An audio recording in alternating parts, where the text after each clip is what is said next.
오후에 시작 함께 하실래요? 안녕하세요. 세상의 모든 정보 아나운서 전주리입니다. 우원식 의원이 어제 민주당 차기 국회의장 후보로 선출됐죠.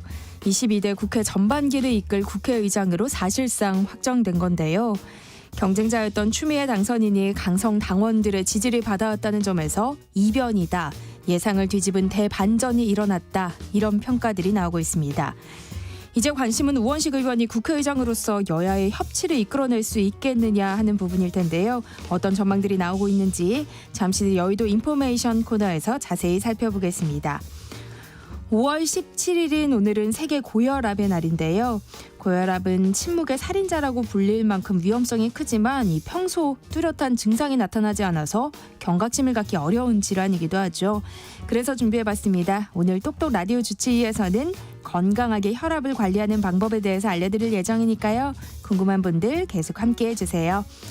저희 방송은 KBS 1라디오 유튜브 채널을 통해서도 실시간으로 시청 참여하실 수 있습니다. 많은 관심 부탁드리면서 KBS 세상의 모든 정보 지금 시작합니다.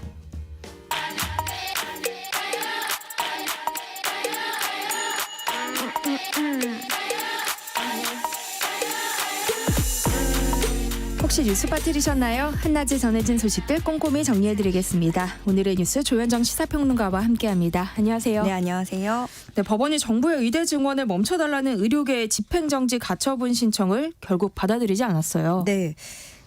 이에 앞서서 1심 서울행정법원 때 각하를 했었죠. 이때 네. 소송 요건 자체가 성립되지 않는다고 봤었는데요. 그리고 이번 항고심을 한 서울고법에서도 기각 각하 결정을 한 겁니다. 일단 1심과 똑같이 그 집행정지 신청을 낸 사람들이 당사자성에서 부적합하다. 그러니까 제3자에 불과하다. 이렇게 봤는데요. 그런데 1심과 조금 다른 점이라면 이 소송 주체 중에서도 의대 재학생들의 경우에는 원고 적격은 있다고 판단을 했습니다. 그러니까 법률상 보호되는 이익이 있다, 당사자성이 있다 이렇게 본 건데 그러면서도 이 집행정지를 인용할 경우에는 공공복리에 중대한 영향을 미칠 우려가 있다라는 이유로 기각을 한 겁니다. 네. 이 재판부는 필수 의료, 지역 의료 이런 공공성에 더 방점을 찍었는데요. 지금 필수 의료가 어렵고 이걸 개선하기 위해서는 증원 필요성 자체는 부정하기 어렵다 이런 거예요. 그러니까 의대생들한테는 당사자성을 인정을 하면서도 또 한편으로는 교육받을 권리보다는 의료 개혁 쪽에 더 공리적인 의미가 있다 이렇게 풀이를 한 건데 재판부는 증언 근거의 위법성 여부 자체는 살피지 않은 것으로 나타났습니다.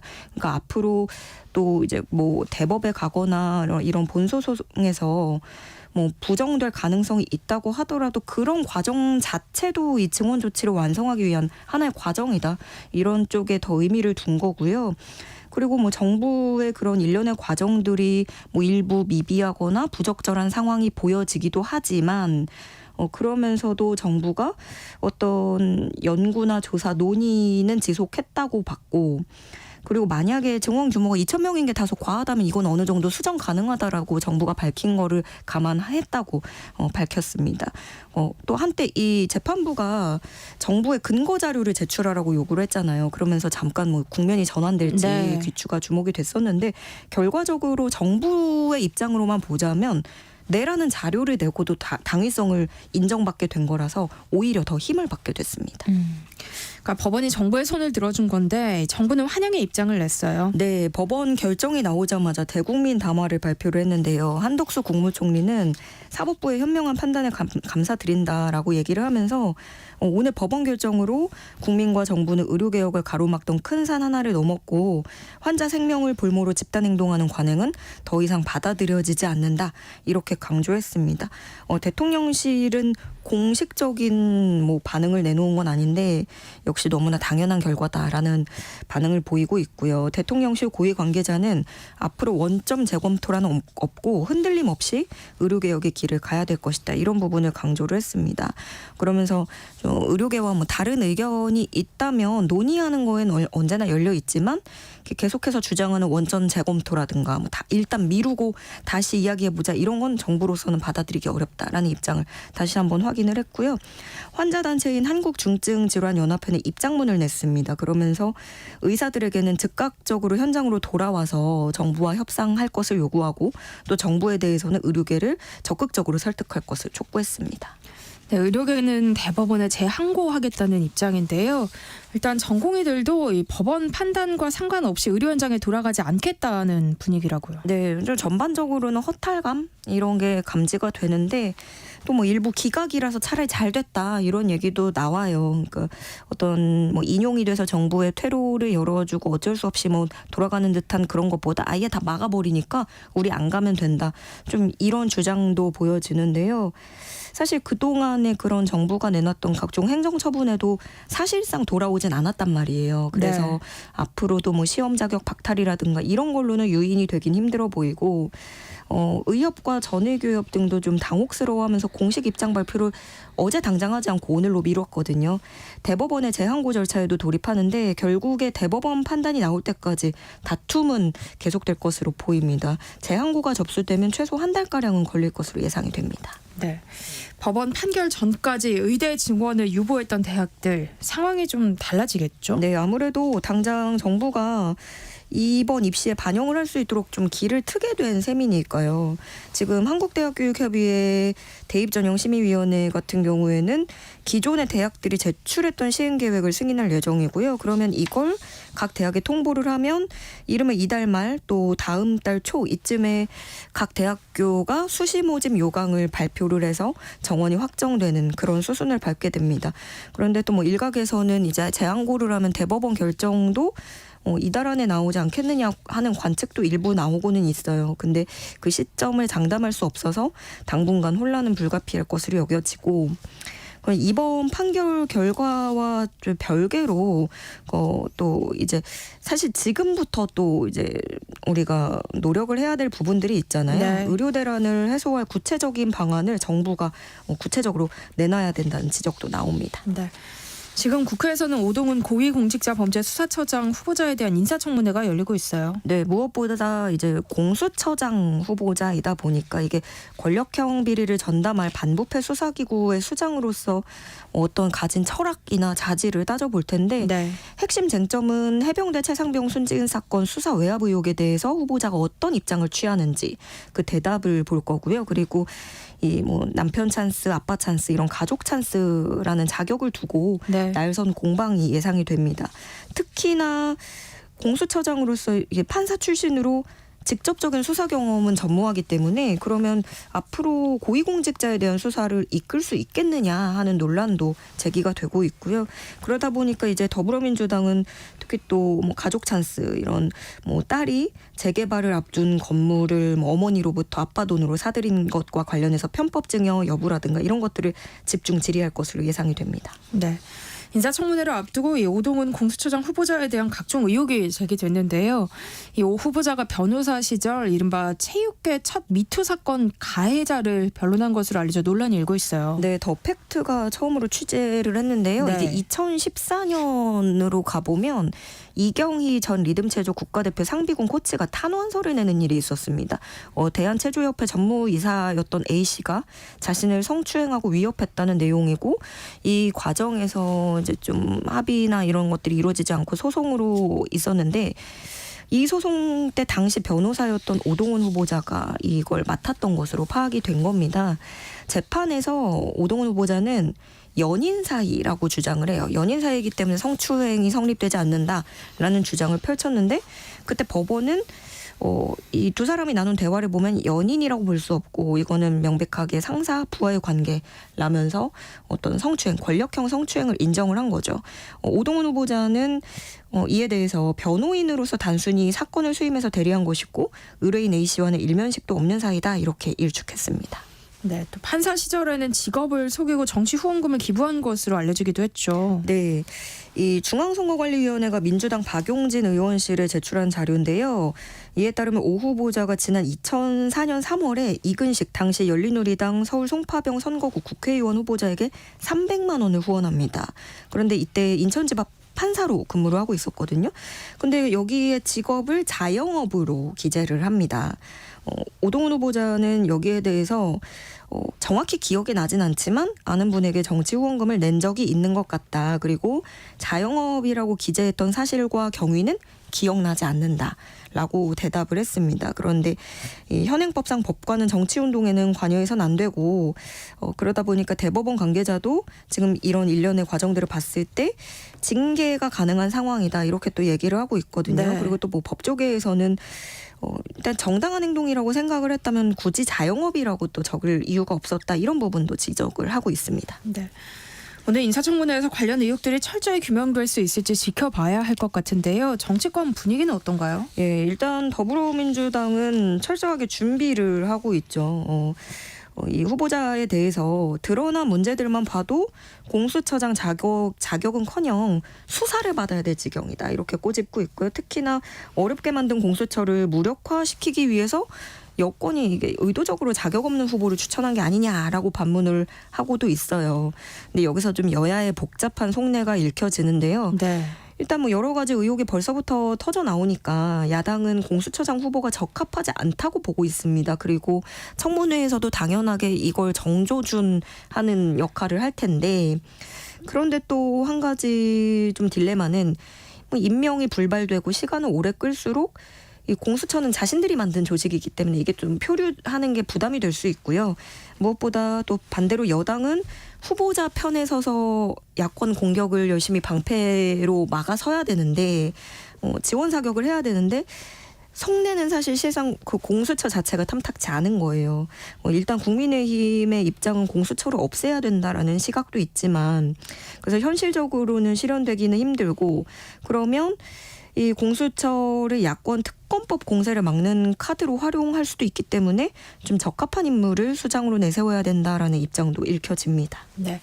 다음 뉴스 살펴볼까요? 4월 취업자 수가 크게 늘어난 것으로 나타났는데요. 실업자 수도 늘었다고요. 네, 오늘 통계청이 발표한 4월 고용 동향인데요.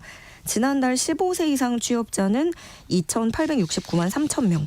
1년 전하고 비교하면 취업자가 26만 1,000명 늘었습니다. 이로써 취업자 수 증가폭이 3월에 17만 3천 명으로 급감했다가 3개월 만에 증가세로 돌아서면서 20만 명대를 회복을 하게 된 네. 건데요. 산업별로 보면 제조업 취업자가 10만 명 늘었습니다. 이건 수출 호조세 또 반도체 경기 회복에 영향을 받은 건데요. 좀 연령대별로 좀 볼 필요가 있는 것 같아요. 60세 이상이 29만 2천여 명 크게 늘어났습니다. 또 30대도 13만 2천여 명 증가하고 50대에서 1만 6천여 명 증가를 했는데 반면에 청년층 15세에서 29세 취업자가 8만 9천여 명이 감소했고요. 40대 취업자도 9만여 명 줄어들었습니다. 이건 어떻게 보면 사회생활을 시작하는 20대 그리고 경제의 허리 역할을 하는 40대의 취업 부진이 읽혀지는 대목인데요. 뭐 정부가 계속해서 이제 어르신 일자리라든가 뭐 그런 것들에 주력을 하는 동안 40대가 신고용 취약계층으로 떠오르고 있다. 이 부분을 간과를 해서는 안 될 것 같고 또 한 가지는 여성의 경우 혼인과 출산이 늦어지면서 그 출산으로 인한 육아로 인한 경력 단절이 이제는 40대로 지연이 됐다. 그런 네. 결과가 일부 적용된 것으로 풀이가 됩니다.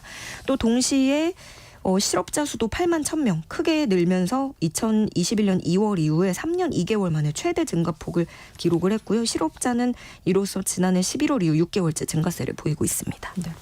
이런 가운데 최저임금을 받지 못하는 근로자가 300만 명을 넘었다는 분석도 나왔어요. 네, 이번에 한국경영자총협회가 통계청 경제활동 인구조사를 활용해서 발표한 보고서인데요.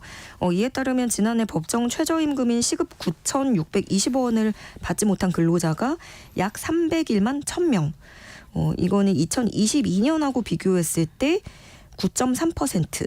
25만 5천 명이 증가한 수치입니다. 그리고 전체 근로자에서 봤을 때는 13.7%에 달하는 수치고요. 특히나 뭐 농림어업이나 숙박, 음식업에서는 이 비중이 훨씬 높아서 10명 중에 4명이 최저임금을 받지 못하는 네. 실정인 것으로 나타났습니다. 그런데 여기에다가 그 주휴수당까지 또 포함을 하면 최저임금액을 못 받는 근로자가 전체의 24.3%. 그 숫자로는 533만 명이 넘는 거고요. 이렇게 보면 꽤나 많은데 네. 국제적으로 비교를 해도 굉장히 높은 걸로 조사가 됐어요. OECD가 산출하는 최저임금 이하를 받는 근로자 비율, 한국이 멕시코에 이어서 두 번째가 됐고요. 조사 대상인 OECD 25개국 평균의 2.7배, 3배에 가까운 수준이라고 네. 할 수 있습니다.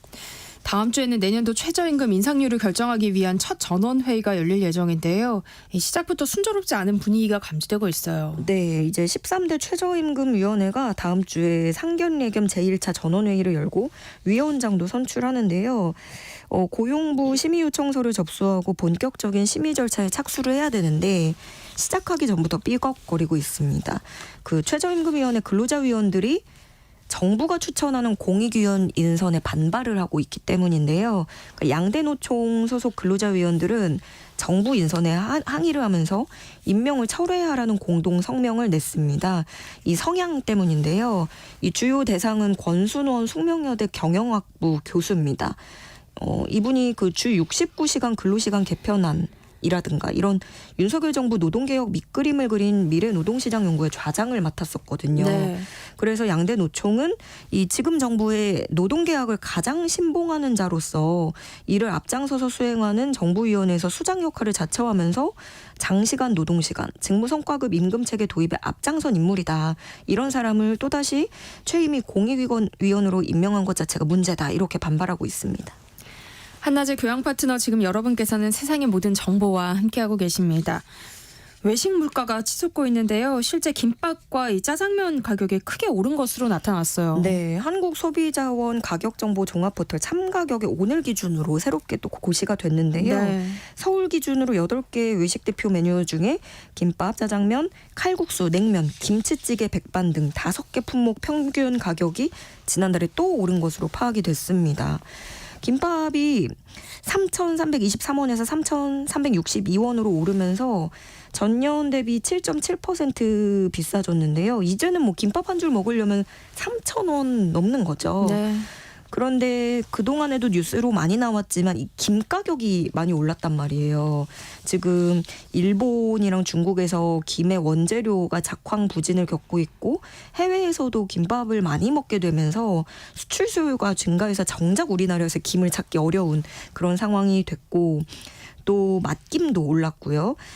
게다가 여기다 이제 김밥 재료로 주로 들어가는 맛살, 시금치, 참기름, 참치 통조림, 치즈 이런 가격도 최소 0.5에서 최대 18.1%까지 상승을 한 겁니다. 또 서울 지역 자장면 가격이 지난 3월 7,069원이었던 게 지난달 7,146원이 됐는데요. 냉면 가격은 한 그릇에 평균 11,692원이 됐고요. 실제로 이게 평균치라서 그렇지 어떤 서울의 유명 냉면집 같은 경우에는 냉면 한 그릇, 콩국수 한 그릇에 16,000원입니다. 네. 예. 정부는 외식업계와 합동 간담회를 갖고 물가 안정을 요청했다고요. 네, 정부가 외식업계의 식자재 물가 상승과 인건비 부담 등의 이런 현장 애로사항들을 듣고 반영을 해서 소상공인 종합대책을 마련한다는 계획인데요. 어제는 농축식품부가 관계부처와 외식업계가 함께 참여하는 합동 간담회를 개최했습니다. 송민영 장관은 지원 정책을 이 자리에서 설명을 했는데 어떤 내용들이 있냐면 외국인의 음식점업 취업을 올해부터 처음으로 허용했다는 내용, 또 외식업체 육성 자금은 작년보다 2배 늘리겠다 이런 지원 정책을 설명을 했는데 정부는 외식 물가의 경우에는 인건비, 전기, 가스 요금 이런 것들이 인상이 있었고 또 배달앱 수수료 부담 때문에 아직 이 외식 물가가 높은 수준이다 이렇게 진단을 하고 있고 그 수입 가공식품 원재료에 대해서 할당 관세를 새롭게 도입하거나 연장하는 방안을 검토하고 있다고도 설명을 했고요. 네. 또 중소기업에서는 식재료 구매 부담을 낮추기 위해서 원료 매입 자금을 지원할 방침도 세우고 있습니다. 네. 오늘의 뉴스 여기까지 하겠습니다. 조현정 시사평론가와 함께했습니다. 고맙습니다. 네, 고맙습니다. KBS 1라디오 세상의 모든 정보 함께하고 계신 지금 시각은 12시 39분입니다. 이 시각 교통정보 알아봅니다. 이 시각 교통정보입니다. 하루 중 그래도 여유가 있는 시간대입니다. 그런데 돌발 상황 때문에 불편해진 곳들이 있습니다. 서울은 올림픽대로 공항 쪽이고요. 영동대교를 지나서 사고가 발생했습니다. 3차로에서 승용차 관련 사고를 처리하면서 뒤쪽 혼잡이 커지고 있습니다. 고속도로는 평택 시흥고속도로 시흥 쪽인데요. 마도 분기점 부근에서 사고 처리하고 있습니다. 이 여파가 조암 부근에까지 미치고 있는데요. 7km 구간 무척 답답합니다. 서해안고속도로 목포 쪽으로는 당진 분기점 부근 갓길에 사고 난 화물차가 서 있습니다. 화물차가 대형이라 2차로를 지나는 차량들이 지장을 받고 있습니다. 1km가량 속도가 떨어지고 있습니다. KBS 교통정보센터에서 이현입니다.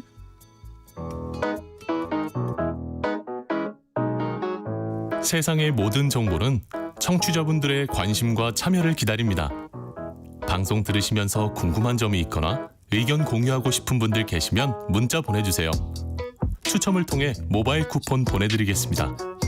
참여하실 번호는 샵 9730이고요. 짧은 문자 50원, 긴 문자 100원의 이용료가 부과됩니다. 콩 게시판을 통해서는 무료로 참여하실 수 있고요. KBS 1라디오 유튜브 채널을 통해서도 실시간으로 시청 참여하실 수 있습니다. 청취자 여러분들을 여의도 정치로 안내해드리는 시간이죠. 여의도 인포메이션 문화일보 이은지 기자와 함께합니다. 안녕하세요. 안녕하세요. 네, 민주당 우원식 의원이 어제 22대 전반기 국회의장 후보로 선출됐어요. 경선 전까지만 해도 추미애 당선인의 이 승리가 유력하게 점쳐졌던 만큼 좀 이변으로 받아들여지고 있는데요. 이은지 기자는 혹시 이런 결과 예상하셨어요? 비단 저뿐만이 아니라 민주당 출입 기자들 모두 결과 발표에 굉장히 놀랐을 만큼 예상 네. 밖이었던 결과였습니다. 워낙 민주당이 이재명의 의중, 즉 명심과 당원 목소리에 잘 휘둘리다 보니 어의추라고 했었죠. 네. 어차피 의장은 추미애, 분위기가 짙게 깔렸던 게 사실입니다. 이제 다만 그 선거 하루 전날에 우원식 의원실과 통화를 했는데 분위기가 굉장히 좋다라고 이야기를 하더라고요. 네. 그래서 가능성이 어느 정도 있겠구나라는 생각을 했고, 또 우원식 의원이 당선될 가능성이 아예 없지는 않다고 본 게, 재선 이상 의원들은 추미애 당선인을 모두 겪어본 분들이에요. 그래서 그런 강성 이미지에 대한 거부감이 좀 큰 데다 강성 이제 당원들의 요구를 그럼 받아들여서 이제 추미애 당선인을 찍느냐, 아니면 원래 소신대로 우원식 의원을 뽑을지에 따라서는 달라질 수 있다, 이렇게는 생각을 했었습니다. 네, 우원식 의원이 1차 투표에서 과반의 득표를 했잖아요. 어떻게 이런 결과가 나올 수 있었던 걸까요? 89대 80으로 정말 박빙이었는데요. 어제 좀 지도부와 의원들에게 취재를 해보니까 이제 초선 당선인들은 7대 3 비율로 추미애 당선인에 대한 지지가 굉장히 압도적이었다고 하고요. 네. 컸다고 하고요. 재선 이상 의원들은 우현식 의원이 6, 추미애 당선인이 4 정도였다고 합니다.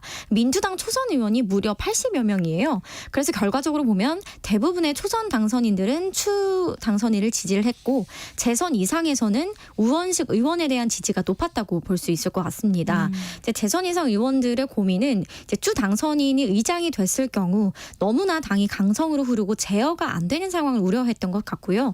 또 추윤, 추미애, 윤석열 갈등이 또다시 이어지는 것도 이제 당으로선 좋지 않다. 네. 그 당시에도 이제 검찰총장과 법무부 장관으로 추윤 갈등이 있었을 때도 당내에서 어떤 비판이 있었냐면, 추미애 당시 장관이 너무 본인 체급 키우기에만 몰두한 것 아니냐, 그런 지적도 있었는데요. 역시 의장을 해서도 당에 피해를 줄 수 있다는 우려가 컸던 것 같습니다. 다음 정권을 탈환해 오는데 좀 적절치 않다라는 의견이 지배적이었던 것 같고요. 또 박찬대 원내대표가 나서서 다른 의장 후보였던 정성호, 조정식 의원을 교통정리한 부분도 좀 반발을 많이 샀다는 평가입니다. 또 추 당선인이 의원표가 워낙 없다는 걸 단적으로 보여주는 예가요. 2022년 민주당 대선 경선 당시에 추미애 후보 캠프에 참여했던 의원이 한 명도 없었습니다. 민주당 지도부는 이런 결과를 예측했을까요? 네, 지도부에서는 당원들의 강력한 요구가 추미애 당선인이었다 보니까 예측하지 못했고요. 그래서 좀 재미있었던 장면이 이제 우원식 후보 당선이라고 발표를 하는데 그 누구도 환호를 하지 않았어요. 지도부 표정도 굳어 있었고, 심지어 표를 던진 의원들조차 모두 조용한 상황이었습니다. 네. 아무래도 당원들의 요구가 컸기 때문에 그 대목에서 우려를 당장은 한 것 같고요. 정청래 최고위원 같은 경우는 선거 직후 SNS에 상처받은 당원과 지지자들께 미안하다. 그래서 네. 위로의 말씀을 전한다. 이런 이야기를 또 하기도 했어요. 이걸 가지고 또 우원식 의원이 오늘 좀 사과하라라고 강경한 반응을 내기도 했는데요.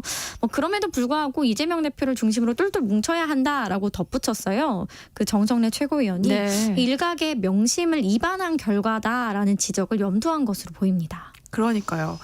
이른바 명심이 통하지 않았다는 평가도 나오고 있잖아요. 근데 이런 상황이 이재명 대표의 리더십에도 영향을 주게 될까요? 네, 비명계와 친명계의 논리가 조금 다른데요.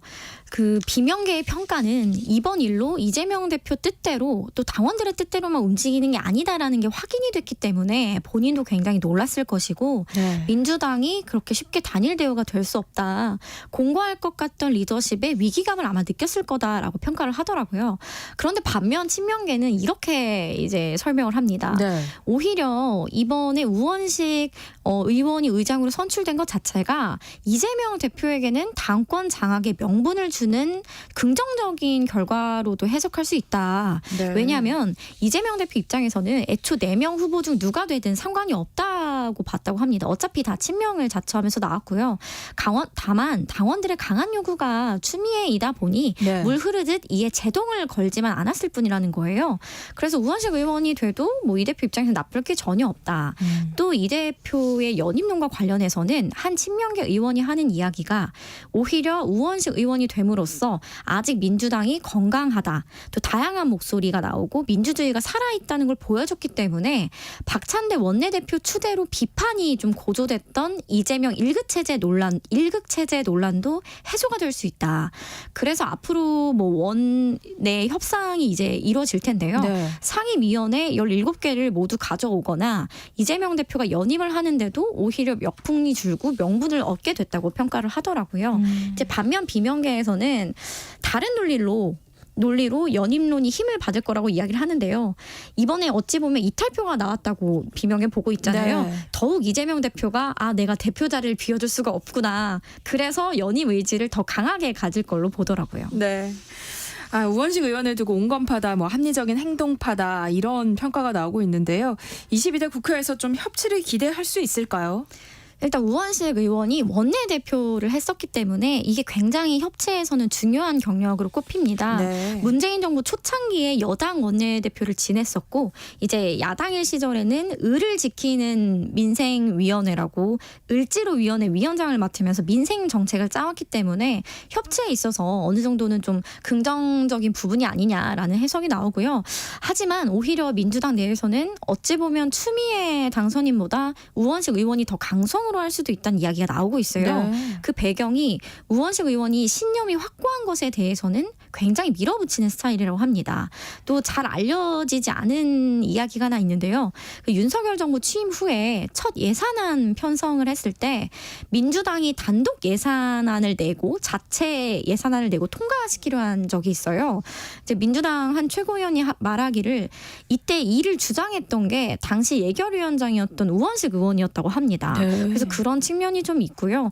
또 우원식 의원이 좀 비교적 추미애 당선인보다는 합리적이고 온건한 이미지를 갖고 있어서 민주당 입법 독주 드라이브가 더욱 거세질 수 있다는 전망도 반대로 나옵니다. 이제 추 당선인이 의장이 됐다면 오히려 추 당선인의 강성 이미지와 중첩이 돼서 독선이라는 좀 부담이 있었을 텐데 우원식 의원은 그런 이미지가 였기 때문에 오히려 전략적으로 좋다라는 평가도 있습니다. 대통령실과 여당 내 분위기는 어떤가요? 사실 뭐 공식적인 입장은 아닙니다만 대통령실이나 여당도 추미애 당선인이 의장이 되길 바라는 기류가 실제는 있었던 것으로 알려져 있고요. 왜냐하면 민주당의 독선 이미지, 이재명 대표의 일극체제에 대한 비판을 받을 수밖에 없어서 민주당이 불리하다라고 판단을 했기 때문입니다. 하지만 이제 우원식 의원으로 결정이 나면서 오히려 당혹스러워하는 분위기고 전략을 다시 짜야 하는 상황인데요. 그래서 발표 직후에 윤상현 국민의힘 의원이 페이스북에 강성 지지층에게 더 많은 지지를 받은 추미애 당선인이 아니라 상대적으로 온건한 우원식 의원을 선택한 민주당이 무섭다. 선택의 기준은 대선 승리에 누가 더 도움이 될까 하나다. 중도층을 향한 민주당의 변화가 두렵다라고 말을 했는데요. 사실 여당 내에서도 이런 위기감이 있는 게 사실입니다. 이런 가운데 국민의힘 비상대책위원회가 본격적인 활동에 들어갔어요. 근데 총선 참패에 대한 쇄신안보다는 이 전당대회 시기와 경선 룰에 좀 더 집중하고 있는 것 같아요. 네, 지금 쇄신안은 총선 백서 TF에서 만들고 있는 상황이기도 해서 아직 쇄신안에 대한 구체적인 이야기는 나오고 있지 않는데요. 사실 전당대회 시기와 경선 룰을 어떻게 정하느냐가 차기 당대표를 좀 쇄신을 키워드로 세울 것이냐 아니면 기존을 답습하느냐로 결국 연결되기 때문에 쇄신과 아예 동떨어져 있다고 보기는 어렵습니다. 네. 특히 전대 룰 같은 경우에 민심과 당심의 괴리를 극복해야 한다라면서 당원 100%인 현행을 민심을 반영한 비율로 바꿔야 한다는 주장이 나오는데요. 네. 이 역시 혁신의 한 방법일 수 있다라는 게 비대위의 입장입니다. 한동훈 전 비대위원장의 전당대회 등판 가능성이 계속해서 언급되고 있어요. 당내 분위기는 어떤가요? 이제 기성 정치에서는 좀 보기 힘들었던 SNS나 커뮤니티상의 목격담 정치를 이어가고 있는데요. 이를 두고 사실 기성 정치권의 시각은 그리 좋지 않은 게 사실입니다. 정면 돌파를 하는 것도 아니고 시민들에 의해서 이른바 바이럴이 되는 이제 회자되는 방식으로 외부 활동 재개에 슬그머니 나선 거잖아요. 한동훈 전 위원장이 총선회에서 굉장히 고무됐던 게 현장에서 시민들과 사진을 찍고 사인을 해주면서 대중적 인기에 굉장히 취해 있었다는 이야기들이 네. 많아요. 그런 측면에서 뭐 역시 그런 팬덤, 시민들의 관심 그런 것들을 활용해서 정치적 입지를 회복하려는 배경으로 보입니다. 국민의힘 소장파 모임인 첫 목회가 최근 총선 패배 반성문을 내놨는데요. 근데 한편 김건희 여사 의혹에 대해서는 또 말을 아끼고 있어요. 여기에는 어떤 이유가 있는 걸까요? 사실 천목회에 대해서 굉장히 좋은 톤으로 기사가 많이 났고 또 크게 난 측면이 있는데요. 겉으로 드러나진 않지만 국민의힘 내부적으로는 사실 비판이 더 많습니다. 네. 김건희 여사 의혹에 대해서 뭐 입장도 못 낼 거면서 이 소장파라는 그 이름을 붙여서 이렇게 밤까지 세워가면서 밤샘 토론을 해서 내놓는다는 게 결국 침묵했다라는 자성 입장이었잖아요. 이런 대목이 아쉽다는 평가가 좀 있고요. 네. 그리고 실제 이게 입장을 내는 것에서 나아가서 행동으로 어떻게 보여줄 것인가 이런 의문도 남습니다. 네. 그래서 차라리 이왕에 총선 패배 후에 3040 소장파라는 이름을 붙이고 밤샘 토론을 했었으면 차라리 결론이 특검 수용을 하라든지 뭐 윤 대통령에게 뭔가 좀 전향적인 국정 운영 보여준다든지 이런 것들이 있어야 되는데 결국에는 본인들이 침묵했다. 이 결론이 났다. 그래서 전향적인 게 나왔어야 한다라는 아쉬움이 있고요. 그리고 당 내에서는 그 천목회가 좀 짚었던 게 있어요. 총 5가지인데요. 이태원 참사라든지 이제 주 호주 대사 임명 등 지난 2년간 정부의 패착을 5가지로 꼽았습니다. 근데 그것부터가 이제 김 여사 의혹에 대해서는 그럼 왜 말을 안 하냐. 그런 네. 불리한 프레임으로 걸어 들어갈 수밖에 없다는 거예요. 그래서 당 이야기에만 집중해서 당만 가지고 논의를 했다면 그런 김 여사 의혹에 대한 질문도 피해갈 명분이 있었을 텐데 그런 지점은 좀 전략적으로 좀 실패한 게 아닌가 싶습니다. 이런 가운데 김건희 여사가 약 5개월 만에 공식석상의 모습을 드러냈어요. 여기에는 어떤 의미가 있다고 보세요? 일단 지난 기자회견으로 김 여사 관련한 입장을 대통령은 충분히 밝혔다라고 생각을 하는 것 같고요. 그래서 공식 활동을 재개해도 괜찮다라고 내부적으로 판단을 한 것 같습니다. 특히 향후 해외 순방에서도 영부인이 공식 일정을 소화할 계획이다라고 대통령실이 밝혔는데요. 영부인 자리를 좀 계속해서 비워둘 수만은 없다라는 판단이 깔린 것으로 보입니다. 다만 아직 그 김건희 그 여사와 관련된 건 아니지만 그 고 최상병 특검법이 아직 이제 거부권 행사도 안 했었고 그리고 재표결도 이루어지지 않았잖아요. 네. 그 전에 좀 너무 일찍 좀 공개 활동을 하는 건 아니냐 이런 비판은 나오고 있습니다. 윤석열 대통령의 국정 수행 지지율이 좀처럼 또 반등하지 못하고 있어요. 뭐 취임 2주년 기자회견도 뭐 유의미한 변화를 이끌어내지 못했고 또 민생 토론에 역시 또 큰 영향을 주지 못한 것으로 보이는데요. 여기에 대한 대통령실 분위기는 어떤가요? 일단 전날 대통령이 여당 수도권 초선 당선자들과 만나서 이제 식사를 했다고 보도가 나왔는데요. 당과 보다 소통을 강화하겠다. 정부와 당이 좀 수평적으로 이루어지도록 하겠다라는 말을 했습니다. 이제 영수회담도 사실상 잘 되지 않은 상황에서 네. 이제 믿고 보조를 맞춰갈 건 당이라는 생각을 한 것 같고요. 당에 좀 더 힘을 실어주고 소통하면서 의대 증원 등 현안 문제를 함께 풀어가는 방식으로 좀 꽉 막힌 국정을 뚫으려 할 것으로 보입니다. 네. 세상의 모든 지식 여의도 인포메이션 오늘은 여기까지 하겠습니다. 지금까지 문화일보 이은지 기자와 함께했습니다. 고맙습니다. 감사합니다. 네, KBS 세상의 모든 정보 1부 순서 여기서 마무리할게요. 이어지는 2부에서는요. 김윤아의 멜로우팝 코너 기다리고 있으니까요. 계속해서 많은 청취 부탁드립니다. 그럼 전 2부에 다시 돌아올게요.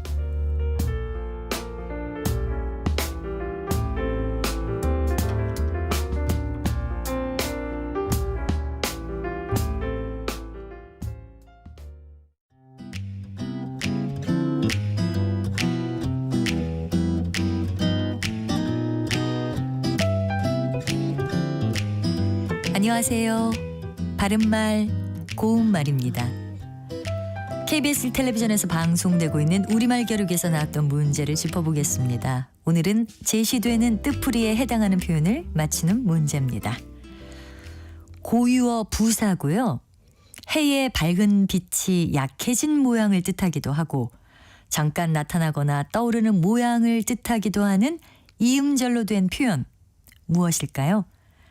출연자의 답에는 문득, 번뜩, 설핏이 있었는데 이 중에 정답은 설핏입니다.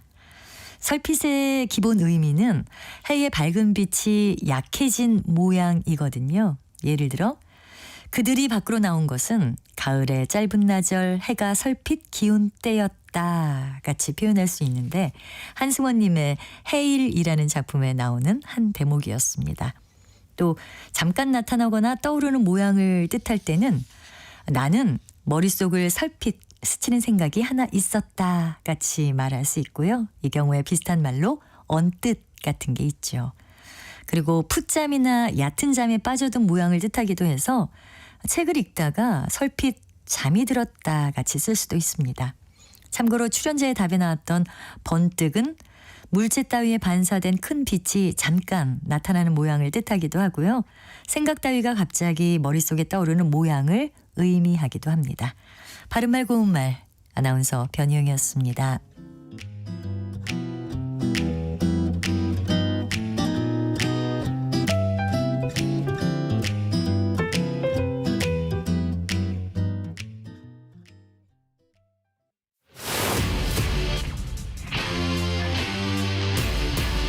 토론에 정답은 없습니다.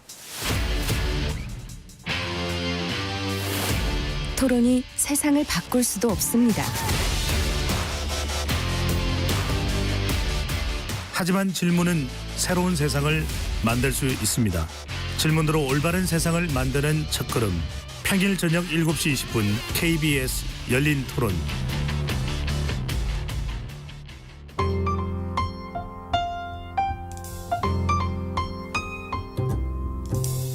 어떤 하루 보내고 계신가요? 눈코 뜰 새 없이 바쁘게 지나가는 한 주. 월요일부터 금요일, 매일 밤 10시부터 12시까지는 오롯이 당신만을 위한 시간입니다. 당신을 위한 지식 쉼터. 오늘 밤 일라디오.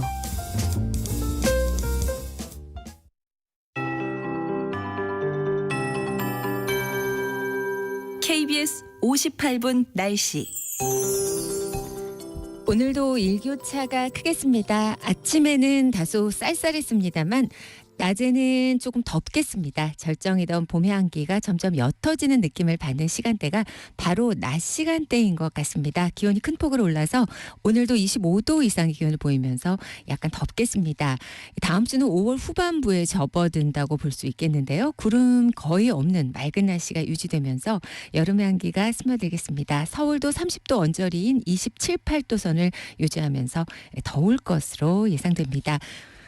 오늘 가끔 구름 많다가 점차 맑아지겠습니다. 낮 기온은 서울 25도, 강릉, 전주 27도, 대전 26도 등 22도에서 28도 분포가 되겠습니다.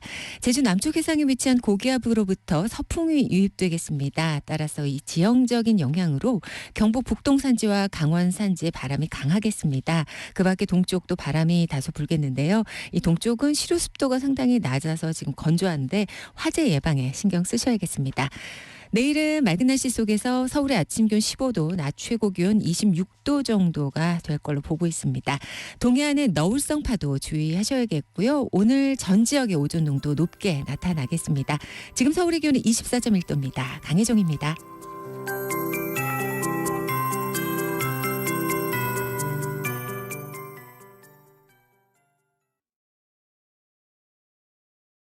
정성을 다하는 국민의 방송 KBS가 한시를 알려드립니다. AM 711kHz, FM 97.3MHz, KBS 1라디오입니다. HLKA.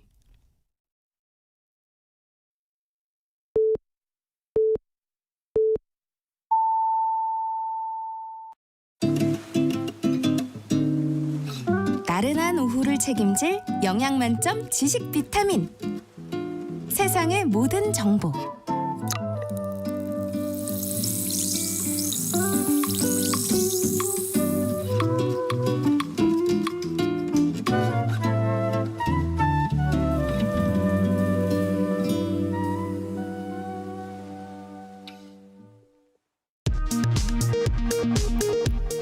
이 시각 라디오 정보센터 뉴스입니다. 어제 서울고등법원이 의대 정원 집행정지 신청에 대해 각하 기각 결정을 내린 가운데 정부는 의대 정원 절차를 조속히 마무리하겠다고 밝혔습니다. 의료계 측은 법원의 결정 직후 재항고하겠다는 의사를 밝히며 증원 반대 뜻을 분명히 했습니다. 여야가 다음 주 22대 국회 전반기 원구성 협상을 시작합니다. 국회 전반기 의장 후보로 선출된 우원식 더불어민주당 의원은 다음 달 안으로 국회 개원 절차를 마무리하겠다고 밝혔습니다. 북한 김정은 국무위원장의 동생인 김여정 노동당 부부장이 최근 북한이 개발 중인 각종 무기들에 대해 러시아 수출용이 아닌 대남용이라고 주장했습니다. 우리 정부는 북한이 러시아와의 무기 거래를 부인한다고 비판했습니다. 실종자 수색 도중 사망한 해병대원 사건을 수사하다 항명죄 혐의를 받게 된 박정훈 대령의 재판부가 이종섭 전 국방부 장관을 증인으로 채택했습니다. 지금까지 라디오 정보센터 뉴스 정한나였습니다.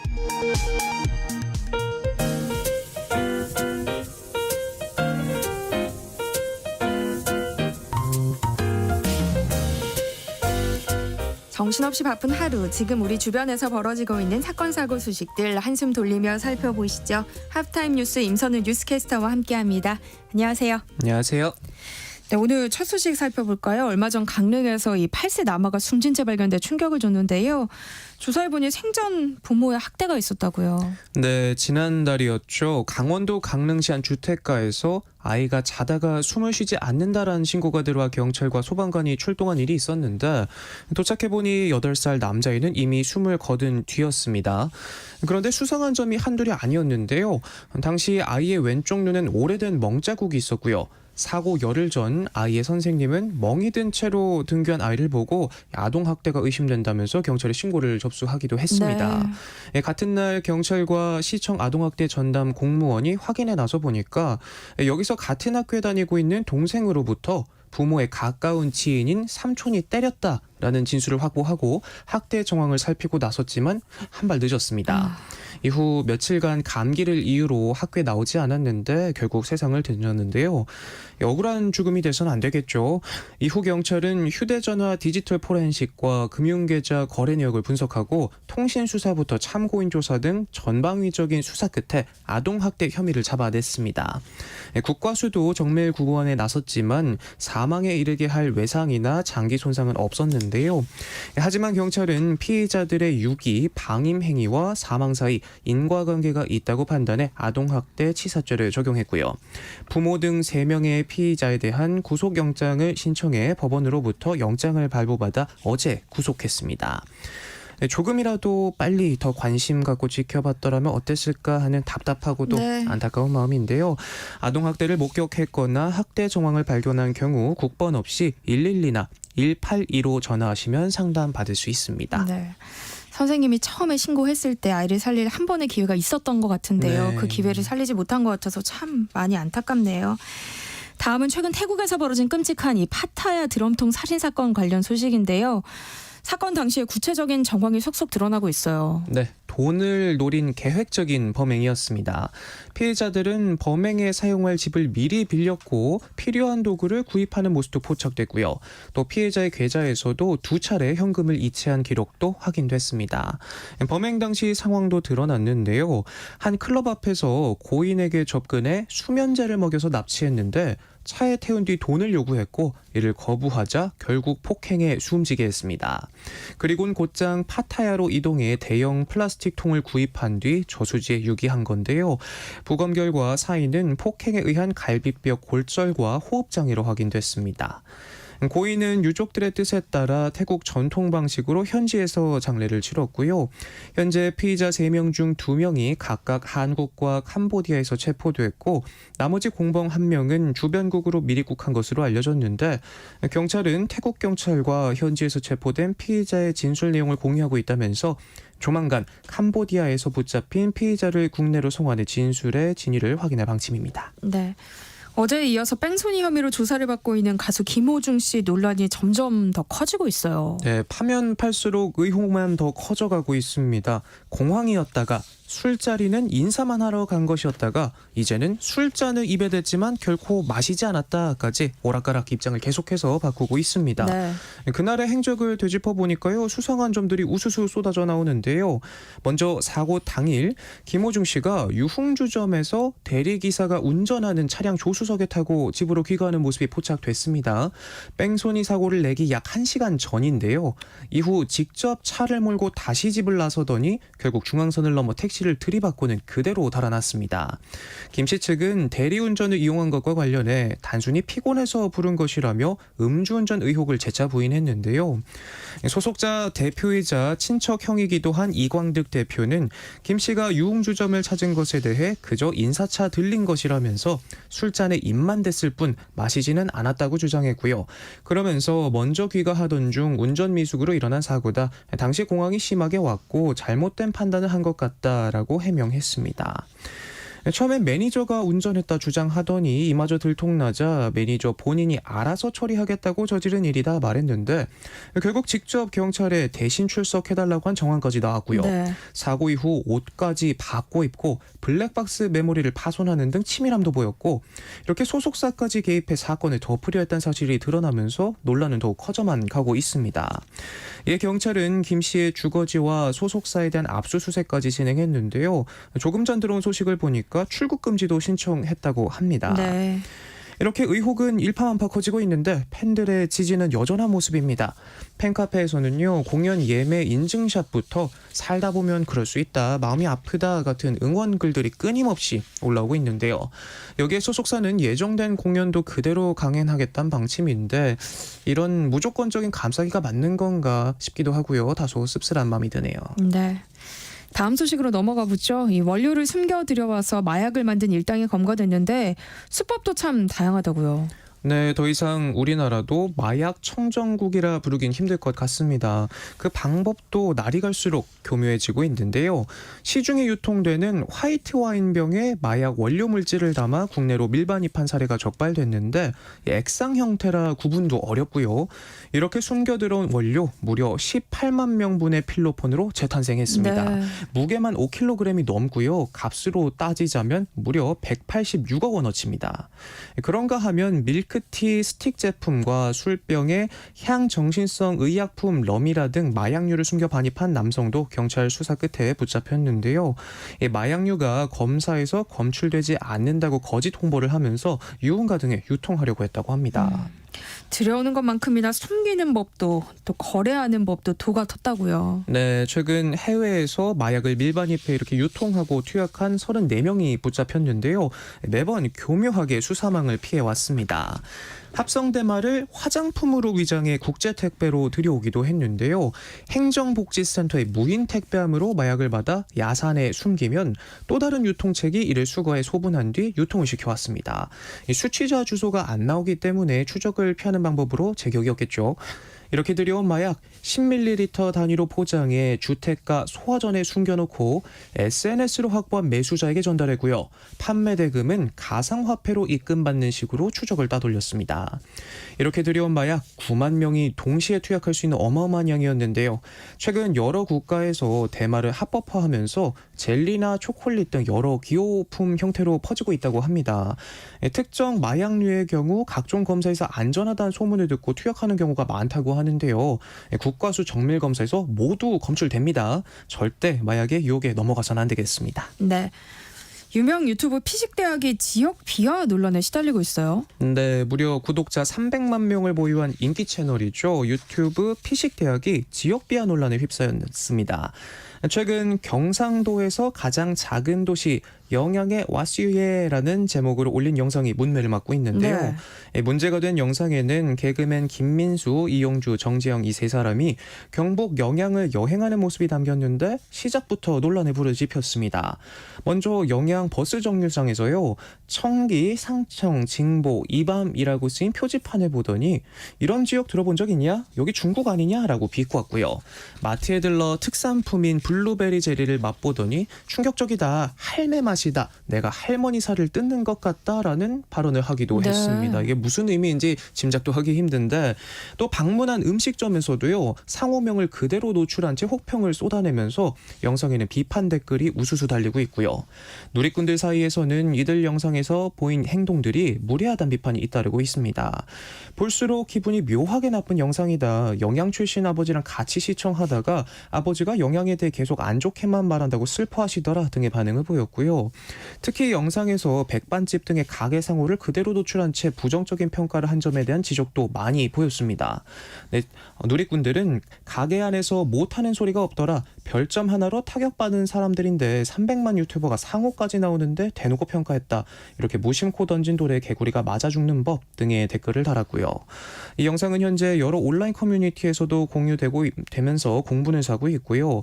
지역 비하 논란이 거세졌지만 피식대학 측은 아직까진 별다른 입장을 내놓지 않고 있는데 개그로 받아주기에는 선을 조금 넘는 발언이 아닌가 싶네요. 네. 전망 좋은 곳에 설치된 출렁다리가 이 지역 명소로 인기를 얻자 이 지자체가 앞다퉈서 출렁다리를 건설했는데요. 근데 요즘에는 이 출렁다리를 찾는 발길이 많이 줄었다고요. 네, 멋진 경관 그리고 스릴을 동시에 느낄 수 있어 많은 분들이 찾으시곤 했는데 발길이 뚝 끊기면서 전국에 있는 출렁다리들이 울렁거리는 모습입니다. 국내에서도 가장 긴 출렁다리로 유명한 곳이죠. 충남 천장호 출렁다리에는 한 해만 100만 명이 넘게 몰렸었는데 요즘 네. 분위기는 사뭇 다르다고 합니다. 5년 사이 절반 넘게 줄어들면서 현재는 20만 명대도 겨우 유지하고 있다고 하는데요. 다리 입구에서 가게를 운영하는 한 상인은 장사가 잘 될 때와 비교하면 매출이 10분의 1로 줄어들었다면서 개장 초기엔 다리가 끊어지겠다라는 말이 나올 정도로 인파가 몰렸던 곳인데 지금은 찾는 사람이 드물어 가게 임대료도 못 낼 정도로 장사가 안 된다라고 어려움을 토로하기도 했습니다. 이렇게나 인기가 식어버린 건 한동안 출렁다리 붐이 유행처럼 번지면서 너도 나도 일단 짓고 보자 나서면서 그 특색을 잃어버렸기 때문인데요. 2018년 160개였던 전국 출렁다리 불과 5년 새 238개로 그 사이 78개나 늘었습니다.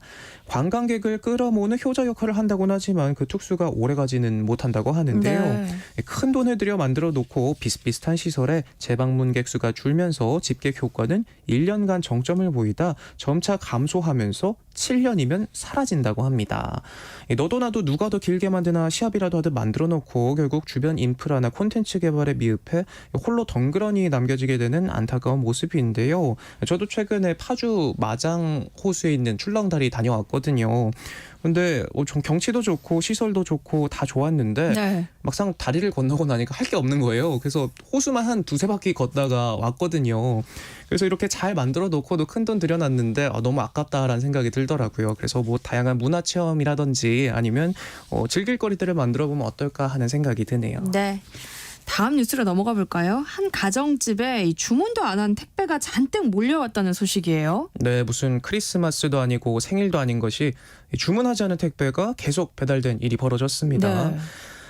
부산에서요 주문하지 않은 택배가 계속 배달된다라는 신고가 들어왔는데 지난해 12월부터 중국 이커머스 업체죠 알리익스프레스를 통해 주문하지 않은 물품이 30여 차례나 배송됐다고 합니다. 여성용 원피스나 자투리 천조각, 빈 상자 등이 왔다고 하고요. 물건을 받고 신고한 분의 이름 그리고 연락처까지 적힌 택배가 집 근처 초등학교나 관공서 등으로 배송되기도 했다고 네. 합니다. 그런데 실제 인터넷에서도요 이렇게 알리익스프레스를 이용한 뒤에 주문하지 않은 택배가 배송됐다는 글들도 많이 올라오고 있습니다. 쇼핑몰 판매자가 불특정 다수에게 택배를 발송해 판매 실적을 부풀리는 이른바 브러싱 스캠이라고 불리는 분석도 제기되고 있는데요. 피해자는 알리익스프레스 한국 고객센터에 항의했지만 제대로 된 답을 듣지 못했고 결국 경찰에 수사 의뢰까지 한 겁니다. 지난해 7월에도 해외에서 온 소포가 무차별적으로 전국에 배송돼 시민들을 놀라게 한 사건이 있었는데 시키지도 않은 물건이 문 앞에 잔뜩 쌓여있을 걸 상상하니까 기쁘다보단 겁이 덜컥 먼저 나는 것 같습니다.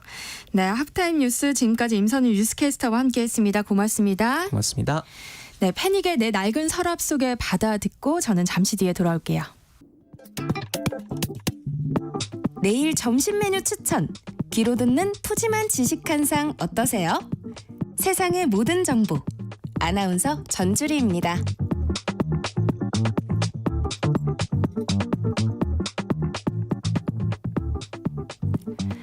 네, 세상의 모든 정보 아나운서 전주리입니다.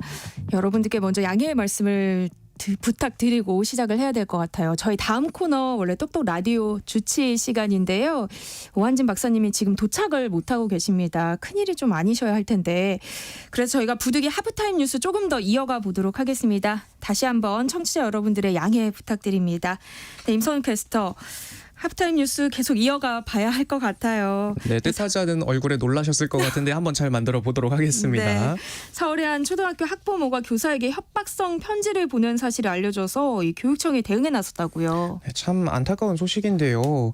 얼마 전에 저희도 교직에 대한 인기가 뚝 떨어졌다 이런 소식을 전해드리기도 했었는데 네. 관련해서 한번 알아보도록 하겠습니다.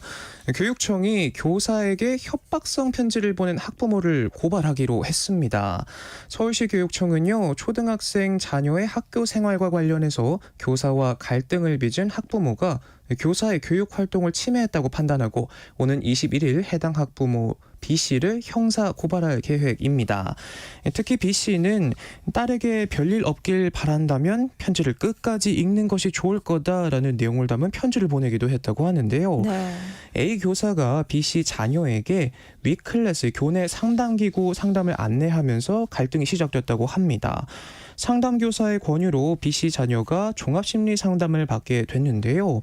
이후 B씨는 어린이날 체육 행사의 단체 사진에 자신의 자녀가 없는 데 대해서 A 교사에게 항의하다가 애를 정신병자를 만들지 않나라며 비난했다고 합니다. 네. 이 사건이 일어난 뒤 B씨는 A 교사에게 국민신문고에 신고하겠다, 소통 거부로 받아들이면 되나 등의 위협적인 메시지를 보냈고 교사 몰래 딸에게 녹음기를 채워 등교시킨 사례도 있었던 것으로 알려졌습니다. 네, 결국 A 교사는 학교 교권보호위원회에 심의를 요청했고요. 교보위는 지난해 12월 B씨의 행동이 교육활동 침해라고 인정해 재발방지 대책을 마련하고 교육청에 가해자 형사고발을 요청하는 안을 의결했다고 합니다. 네. 또 다음 뉴스 살펴볼까요? 43년 만에 초등학교를 졸업한 분의 사연이 화제가 되고 있다고요. 네, 어떤 사연인지 한번 들여다보도록 하겠습니다. 앳된 얼굴로 형형색색 한복, 도령모를 갖춰 입고 찍은 돌사진만 남기고 사라져버린 소년이 43년 만에 초등학교 명예 졸업장을 받았습니다. 사진 속 주인공 이창현 군은요, 1980년 5월 당시 초등학교 1학년생으로 5.18 관련 행발불명자 178명 중 한 명으로 기록돼 있습니다. 아버지 이기복 씨에 따르면요, 이 어린이는 1980년 5월 당시 양동국민학교 1학년에 재학 중이었고요. 광주의 모든 학교 휴교령이 내려지면서 등교하지 않은 채 집에 머물렀고 5월 19일 집 밖에 나갔다가 행방불명된 것으로 추정됩니다.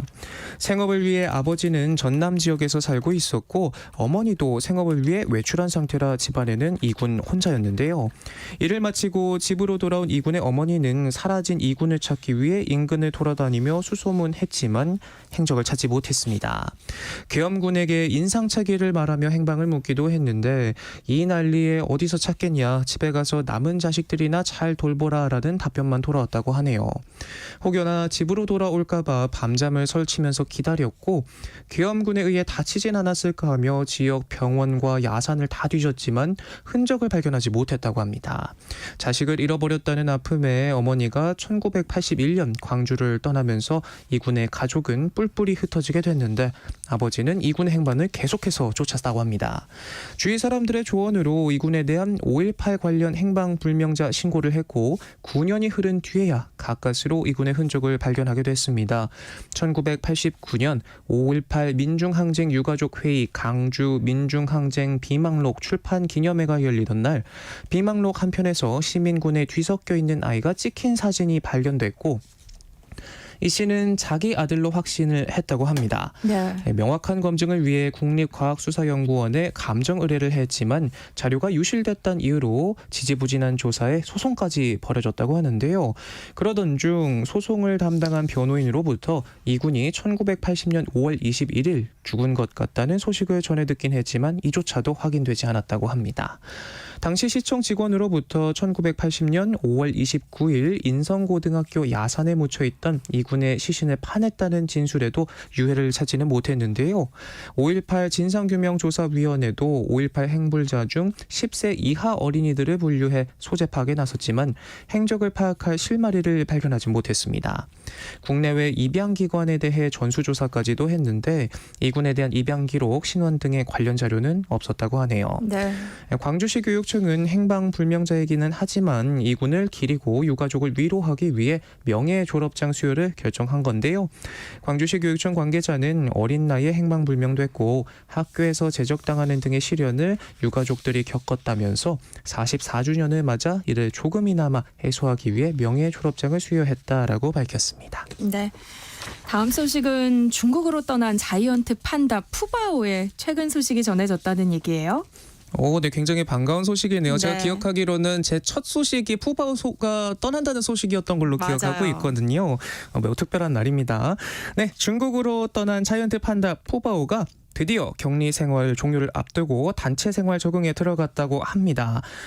16일 중국 판다 보호 연구센터는 공식 웨이보에 올린 1분짜리 영상에 붙인 설명을 통해서요. 푸바오가 냄새와 소리로 다른 판다들과 교류하고 있고 단체 군집 생활에 점차 적응하고 있다라는 기쁜 소식을 전했습니다. 센터는 푸바오는 매일 오전 활동량이 비교적 많은 편이라면서 대나무를 아주 잘 먹는다라고 설명했고요. 이어서 점심시간이 지나면 점심 휴식을 취하고 저녁이 되면 또다시 밥을 먹는다면서 전체적인 생활은 비교적 규칙적인 편이라고 전했습니다. 듣다 보니까 굉장히 부러워지는 생활인데요. 네, 영상을 보면요. 푸바오가 격리 검역구역에 철장에 반쯤 기대어 놓은 채 옥수수빵을 맛있게 먹는 모습이 담겼고요. 가슴 위에 떨어진 빵 부스러기를 혀를 내밀어 핥아먹는 귀여운 장면도 포착이 됐습니다. 센터 측은 푸바오가 먹이를 낭비하지 않고 아껴 먹는다면서 가장 좋아하는 먹이는 옥수수빵과 채소 그리고 과일이라고 했다고 하네요. 또 영상을 보면요. 푸바오의 이마에는 움푹 팬 반점이 보이기도 했는데요.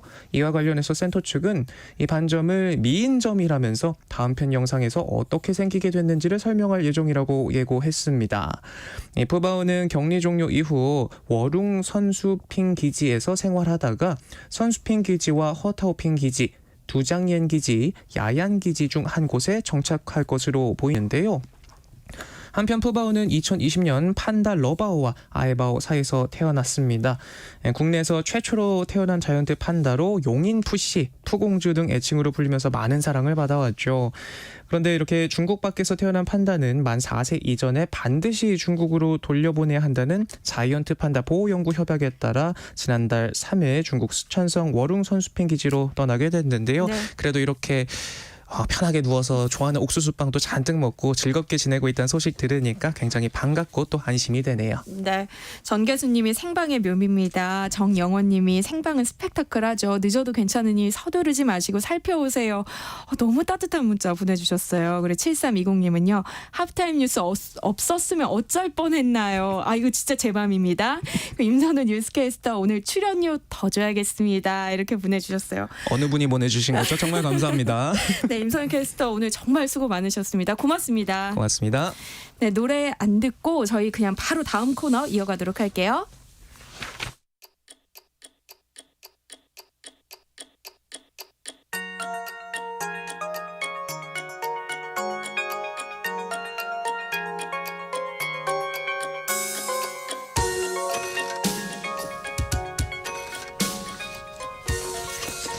설레는 오후 햇살과 함께 즐기면 좋을 음악들 소개해드리겠습니다. 김윤아의 멜로우팝, 김윤아 음악평론가와 함께합니다. 어서 오세요. 안녕하세요, 김윤아입니다. 네, 서둘러 오시느라 또 고생하셨습니다. 아닙니다. 네, 오늘은 또 어떤 노래 준비해 오셨을까요? 요즘 지난주에도 그랬는데 날씨가 계속 너무 좋아서 여러분들과 좀 이 산뜻한 멜로우팝 듣기가 너무 좋은 계절이라는 생각이 들더라고요. 네. 정말 어떤 노래 준비할까 고민을 하다가 어떻게 보면 좀 약간 쌉쌀한 맛이 이 맛 뒤에 돌 수도 있을 것 같은 그런 테마예요. 왜냐하면 멜로우팝 원히트 원더라는 테마를 한번 준비해봤거든요. 네. 그러니까 이게 한마디로 크게 히트를 했던 거지만 한 곡만 히트를 했던 거라 가수 입장에서는 좀 쌉쌀할 수 있는 약간 좀 달콤 쌉쌀한 그런 느낌이라고 보시면 될 것 같아요. 네. 근데 이제 혹시나 라디오를 들으시는 분들 중에 원히트 원더라고 하는 개념이 좀 낯선 분들도 있으실 것 같아서 간단히 말씀을 드려보면 좋을 것 같은데 네. 대중음악계에서는 흔히 쓰는 말이죠. 우리 아나운서님도 아시는 것처럼 네. 정말 한 곡만 히트를 한 경우를 뜻합니다. 그래서 원히트 원더 혹은 이제 영미권 팝씬에서는 9days 원더 뭐 이렇게 표현을 또 한다고 하기도 해요. 또 재미있는 게 대한민국은 인터넷에서 아주 재미있는 신조어들을 많이 만들잖아요. 네. 이 원히트 원더를 가지고 한곡갑이라고도 최근에는 부른다고 하더라고요. 네, 한곡갑들을 오늘 한번 만나볼 것 같은데요. 원히트 원더라는 게 어쨌든 히트를 했던 곡이기 때문에 들으면 다들 아는 노래입니다. 네. 무조건 인기가 있었던 노래라는 게 또 기본 특징으로 가지고 있을 것 같고요. 네. 또 이제 음악 역사를 좀 쭉 훑어보자면 어떤 한 아티스트가 반짝 스타였을 때도 있지만 이외에는 좀 특정 장르가 한 시대를 풍미했던 경우 그때 그 장르가 살짝 인기 있었던 경우에 그런 원히트 원더가 많이 나왔어요. 대표적인 게 이제 디스코. 네. 70년대 여러분들이 많이 좋아하셨던 뭐 비지스나 이제 이런 팀들이 한창 인기를 끌었던 70년대 후반, 80년대 초반 정도이거나 네. 혹은 이제 락 음악 씬으로 보면 그런지라고 해서 뭐 너바나랄지 90년대 초중반 정도에 또 큰 히트를 끌었던 이 장르가 있을 때 이제 그런 장르가 한 10년도 못 되게 잠시 전성기를 이끌어 갈 때 네. 원히트 원더가 많이 탄생이 되기도 한다고 하더라고요. 물론 국내에도 원히트 원더곡들이 참 많거든요. 진짜 많은데요. 그 가운데에서 저희 멜로우팝에 어울리는 아주 산뜻하고 멜로우한 노래들 오늘 함께 해보시겠습니다. 네. 그러면 오늘 들어볼 곡들은 다 귀에 익은 곡들이 많을 것 같네요. 무조건이죠. 전주만 들으면 특히 제가 90년대 위주로 좀 가져와 봤는데 그래요? 네, 우리 아나운서님도 좋아하시잖아요. 네. 네, 그때 전주만 들어도 딱 기억이 나는 곡들 한번 모아봤습니다. 네. 그럼 제일 먼저 들어볼 곡은 어떤 곡이에요? 사실 오늘 제가 다 너무 좋아하는 곡들이에요. 너무 좋아하는 원히트 원더 가운데에서 첫 곡으로 이혜린의 늘 지금처럼이라는 곡을 가지고 와봤어요. 네. 이것도 지금은 뭐였더라 하시는 분들도 노래를 들으면 절대로 아실 텐데 사실 이 이혜린 씨는 제 개인적인 기준에서는 투히트 원더 정도도 가능하다 말씀을 드리고 싶어요. 네. 그 1집이 포플러 나무 아래라는 노래가 있었습니다. 알아요. 포플러 나무 아래 맞아요. 이 곡으로 데뷔와 동시에 큰 히트를 얻었고 네. 자, 그게 기억이 나셨다면 저는 이 집의 이 노래도 기억이 나셔야 한다고 생각하는데 이 집 타이틀곡이었거든요. 뭐 Come on baby tonight 하는 Come on baby tonight. 아시네요. 바로 그 노래를 제가 지금 띄워드리려고 합니다. 네. 제가 이제 두 곡 중에서 고민을 하다가 그걸 가져온 이유가 뭐냐면 포플러 나무 아래 이제 신인 때였어서 노래만 기억하시는 분들이 많은데 네. 이 집에 와서는 그 이혜린 씨의 스타일링까지도 굉장히 센세이션하게 인기였어요.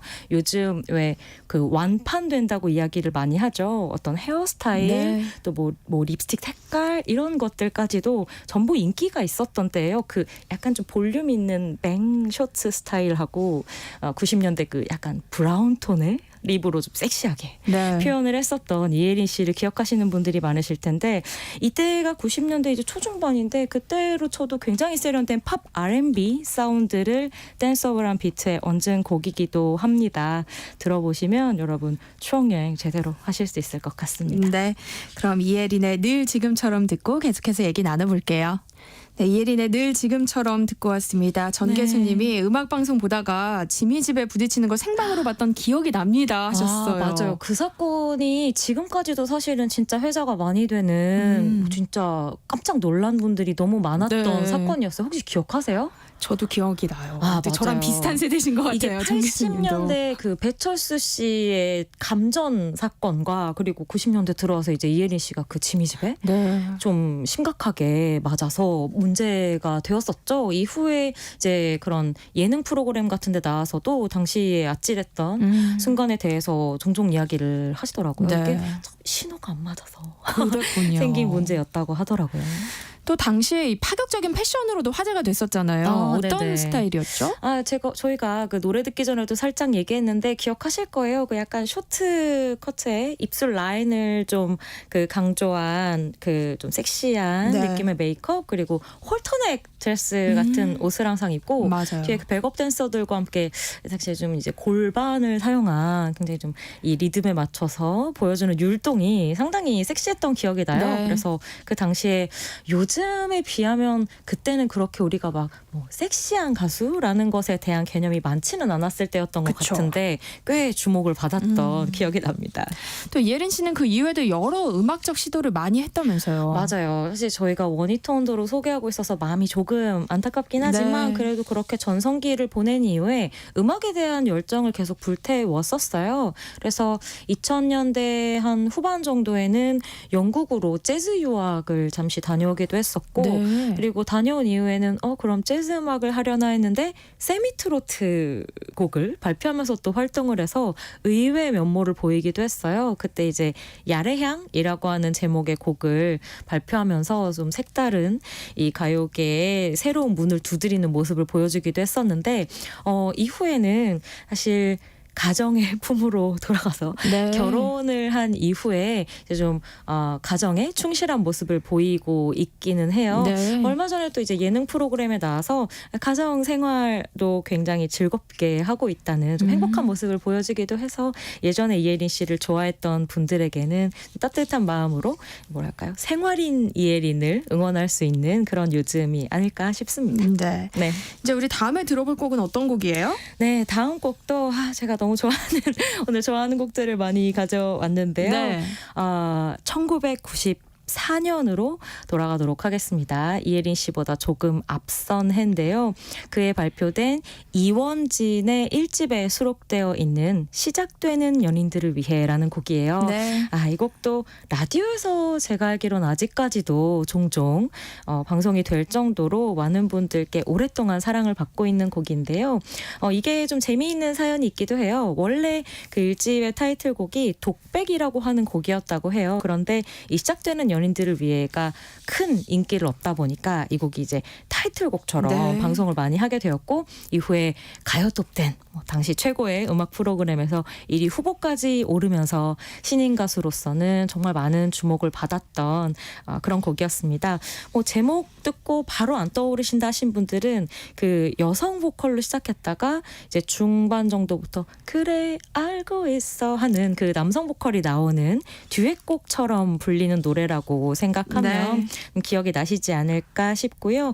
이후에 뭐 이정봉 씨나 이수영 씨나 레이지본 같은 장르가 되게 다양하거든요. 지금 발라드도 있고 뭐 락밴드도 있는데 이런 동료 후배 가수들에게 리메이크가 되기도 해서요. 뭐 라디오 또 동료들의 리메이크에도 큰 관심을 받았던 곡입니다.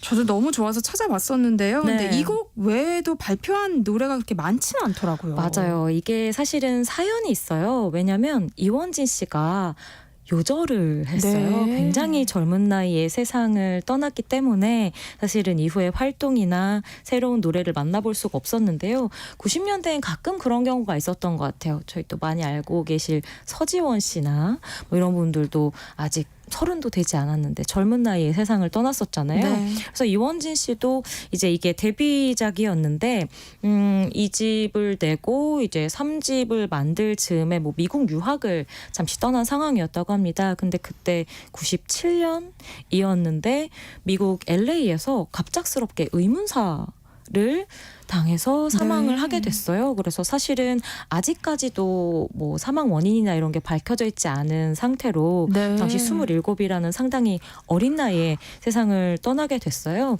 그래서 이후에 막 그런 프로그램에도 많이 언급이 되었었던 것 같아요. 뭐 교통사고설도 있었고 뭐 정말 좀 의문사다 보니까 좀 이렇게 소문 같은 것들도 네. 많아서 뭐 명상 중에서 뭐 사망을 했다, 뭐 유체이탈 뭐 이런 것들과 관련되어 있는 정말 좀 이제 다양한 소문들이 네. 있었는데 사실은 아직까지도 원인 불명이거든요. 그냥 이 노래들로만 많은 분들의 추억에 남게 된 안타까운 가수이기도 합니다. 네. 네. 그럼 여기서 이원진의 시작되는 연인들을 위해 듣고 이야기 나눠가 볼게요. 네. 이원진의 시작되는 연인들을 위해 듣고 왔습니다. 네. 8392님은요. 아재 인증이지만 연애를 할 시기에 설레임을 가질 때 들으면 정말 공감이 많이 가는 가사였어요. 라고 보내주셨어요. 전 지금도 들으면서 한 20, 30년 전에 그 설레던 감정을 막 다시 곱씹고 있었거든요. 네. 저만 그런 게 아니어서 너무 다행입니다. 네. 이게 원곡을 들으면 들을수록 저는 사실 원곡을 이기는 리메이크 곡은 없다 이런 생각이 좀 들거든요. 제가 앞서서 이제 이 곡 리메이크 됐다고 네. 얘기하니까 생각나셨군요. 네. 평론가님은 어떠세요? 근데 솔직히 말하면 저도 좀 그런 생각이 듭니다. 왜냐면 이 리메이크라는 게 결국에는 원곡이 대부분은 상당히 좋은 곡이었고 많이 알려져 있기 때문에 시대를 넘어서서도 많은 분들이 다시 부르게 되는 거거든요. 네. 그러니까 그만큼 원곡이 훌륭하다는 이야기여서 그걸 다시 불러서 그만큼의 어떤 뭐랄까 에너지를 보여줄 수 있다는 게 쉽지가 않은 일이에요. 보통 그렇잖아요. 네. 그 형님만한 나무 없다고 하듯이 하지만 그래서 저는 이제 최근에는 조금씩 생각이 바뀌고 있는 게 네. 이게 한 20, 30년 차이를 두고 리메이크되는 곡들이 요즘에 가끔 있거든요. 예를 들자면 저희가 멜로우팝에서도 자주 소개해드렸던 김현철 씨 같은 경우에는 이제 오랜만에라고 하는 1집의 노래가 이제 조지라고 하는 최근에 그 노래가 발표됐을 때 태어나지도 않았던 가수에게 리메이크가 됐는데 네. 그 노래로 이 곡에 빠진 젊은 층이 진짜 많더라고요. 근데 이제 물론 원곡을 들어도 원곡도 그만큼 좋다고 이야기를 하지만 그들에게는 첫사랑 같은 곡이 조지의 오랜만에인 거예요. 그렇죠. 그래서 이게 우리가 어떤 곡을 먼저 듣느냐가 더 중요할 수도 있겠다. 그렇네요. 그게 맞아요. 정답인 것 같네요. 요즘은 좀 그 생각으로 바뀌어가고 있기도 합니다. 네. 오랜만에 들으니까 반가운 곡들이 참 많은데요. 네. 이제 마지막으로 골라오신 곡은 또 어떤 곡이에요? 큰일 났네요. 이 곡은 곡뿐만이 아니라 이 곡이 흘렀던 작품까지도 여러분의 추억을 다 자극해드릴 것 같은데요. 네. 이 노래 그 드라마부터 얘기해 볼까요? 우리들의 천국 혹시 다들 기억하시나요? 기억나죠. 기억나면 안 되는데. 그러니까요. 기억나요, 바로. 네, 그 90년에서 94년까지 방영을 했더라고요. 네. 저도 이번에 정보를 찾아보면서 봤는데 그때 정말 그 대학 캠퍼스를 배경으로 네. 정말 그 파릇파릇한 청춘들의 막 사랑과 좌절, 이별, 네. 뭐 성공 이런 것을 그리고 있던 청춘물이었어요. 그래서 이제 시즌 1이 있었고 2가 있었는데 이것도 기억나면 안 되는데 시즌 1이 홍학표 씨 그래서 그때 완전히 그 이제 드라마 씬에서 어마어마한 핫 루키가 되었었죠. 그리고 시즌 2도 김찬우 씨 다들 기억을 하실 텐데, 그리고 이런 뭐 장동건 씨도 사실 시즌 2에서 또 다른 남자 주인공으로 사랑을 상당히 많이 받았던 작품이었습니다. 바로 이 작품의 주제곡을 준비해봤거든요. 이주원의 아껴둔 사랑을 위해라는 곡입니다. 뭔가 위해 저희가 더블로 위해를 한번 준비해봤어요. 알겠습니다. 네. 노래는 근데 조금 기억이 가물가물하긴 해요. 아 그래요? 네. 처음에 아 그래요? 이거 전주 시작할 때 따따따 하는 데부터 벌써 심장이 약간 설레고 네. 기다려 하는 그 인트로만 들어도 아실 텐데 아 정말 기다려보세요. 들으면 절대로 아실 거고요. 그리고 이 곡이 진짜 명곡이에요. 네. 그 곡을 만든 아티스트들이 상당히 실력파들입니다. 그래서 작곡이 기타리스트 손무현 씨고요. 네. 그 김한선 씨의 수많은 히트곡을 만들었던, 그리고 작사가는 박주연 씨라고 네. 제가 생각하기에 거의 뭐 90년대에 손꼽는 가장 히트곡을 많이 쓴 작사가라고 할 수 있는데, 정말 이 히트 뭐랄까 조합이 네. 만들어낸 뭐 예를 들면 요즘으로 치면 아이유를 탄생시켰던 조영수 김이나 조합 같은 그런 만남으로 탄생한 곡이었어요. 그래서 이게 그 이주원 씨의 데뷔 앨범의 수록곡이기도 하고, 또 그 앨범 자체가 우리들의 천국 드라마 OST이기도 했던 좀 독특한 형태의 앨범이었었습니다. 네. 그래서 이 곡도 수록이 되어 있고, 또 그렇게 탄탄한 그 곡 작곡진만큼이나 뭐 세션에도 윤상 씨나 뭐 또 작사를 한 사람 중에 윤상 씨와 또 항상 많은 작업을 해온 박창학 씨, 또 뭐 김순곤 씨, 이런 분들이 참여를 했어요. 이렇게 화려한 제작진을 담고 있는 앨범이고, 또 앨범에 드라마 OST 역할을 함께하고 있다 보니까 드라마에 사용된 연주곡들도 같이 들어있어서 네. 요즘으로는 좀 생각하기 어려운, 그렇네요. 네, 좀 독특한 형태의 일종의 기획 앨범이자 데뷔 앨범 같은 앨범으로 생각하시면 될 것 같아요. 여기서 또 재미있는 TMI를 하나 또 드리자면, 네. 이주원 씨가 데뷔 앨범이라고 말씀드렸잖아요. 네. 가수가 되게 된 계기가 군에 입대해서 만난 가수 김민우 씨 때문이었다고 해요. 그러니까 김민우 씨가 이병열차 안에서를 부르고 군대에 군대로 들어간 갔잖아요. 다음에 이주원 씨를 만나고 손무현 씨에게 소개를 해주면서 이런 명곡이 탄생하게 됐다고 합니다. 네. 김윤아의 멜로우파 오늘 여기까지 하도록 하겠습니다. 김윤아 음악평론가와 함께했습니다. 고맙습니다. 감사합니다. 네, 세상의 모든 정보 여기서 마무리하겠습니다. 모바일 쿠폰 당첨자는요, 홈페이지 공지사항에서 확인하실 수 있습니다. 끝으로 이주원의 아껴둔 사랑을 위해 들려드리면서 저는 이만 물러가도록 하겠습니다. 지금까지 아나운서 전주리였습니다. 고맙습니다.